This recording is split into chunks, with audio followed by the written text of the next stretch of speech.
नमस्कार बंधुगण। आज भिडियो मु आपन किसी एपरी विषय कहना चाहूँगी जो आपन को प्रेम रे मोटिवेशन मिल जहाँ आपण को प्रेम को अधिक गभीर करिबारे सहायक हेब किछि एपरी कथा जहाँ आपण को निश्चय हृदय स्पर्शी अनुभव कराइब। तत्सहित आपण यह मत जानि परिबे कि कोन करिबा द्वारा आपण को प्रेम दीर्घ दिन पर्यंत तिष्ठिकी रही परिबो। तबे डेरी न करू चलंतु आरंभ करिबा। प्रथम पॉइंट तो यह कि सबु बेले तांकर निजर हेबा भली व्यवहार करो।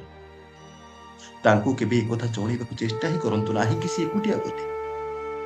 तांको सह अति गभीरतार सह बा निबिड़तार सह संपर्क बांधंतु।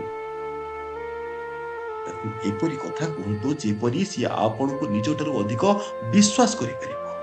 जेपरी बिना कोनसी संकोच रे निजर प्रत्येकटी मनर कथा को आपण को पाखरे प्रकाश करि परिबो। यह द्वारा केवल संपर्क मजबूत हेब नाही जे परस्पर मध्यरे बुझाबणा मध्य ठीक रहिब।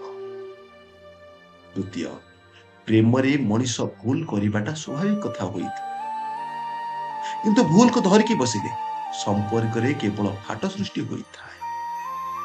किछि कथा बा किछि कर्म को सही जिबा उचित। बेले बेले भूल नथिले मध्य भूल मागी देबा उचित। मु एक कथा कहूनी कि निज आत्मस्वाभिमान को पछरे पकई दे सब सही जिबा पाए, किंतु हाँ सामान्य सरी पाई गोटे बड़ संपर्क बंची जाउची तेबे सरी कही देले किछि असुविधा नाही। पॉइंट नंबर 4, समर्पण भावना। तांको प्रति उत्सर्गीकृत मनोभावना रखिबा।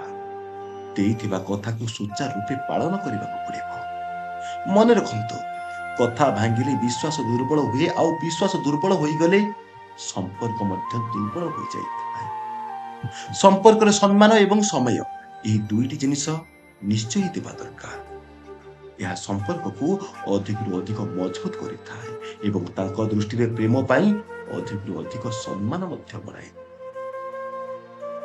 5 नंबर पॉइंट, थट्टा मजा टिके मजालिया ढंगरे कथा हेबा मध्य उचित। प्रेम रे खुशीर मुहूर्त सबुदिन पे मन रुहे। जते टिके दुष्टामी टिके नखरामी ए सब प्रेम को अधिक सुंदर करिथाए एवं सबुदिन मन रहिबा भली स्मृति मध्य तैयारी करिथाए। जते मनांतर मध्य होइथिबो ना आउ तांको छाडी दवा पे इच्छा भी होउथिबो ना, सेही समय रे से सब थटा परिहास आउ मीठा मीठा दुष्टामी कथा निश्चय मन पड़ी जाए, जहा तांको छाड़ीबा परिवर्ते तांकर निकट हेबाकू अधिक मन लालायित होइता। 6 नंबर पॉइंट, तांको सह भल से कथा हुअन्तु। स्नेहपूर्ण कथा हुअन्तु, तांको सम्मान दियन्तु।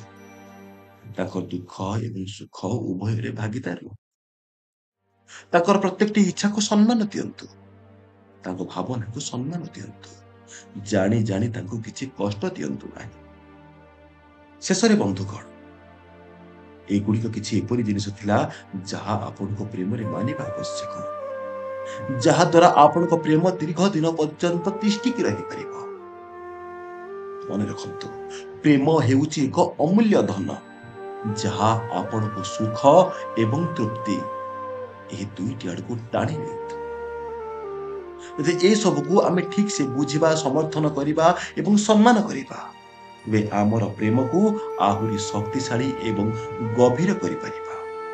तो दर्शक बंधु आज भी एतिके। जय जगन्नाथ, जय श्री कृष्ण, धन्यवाद।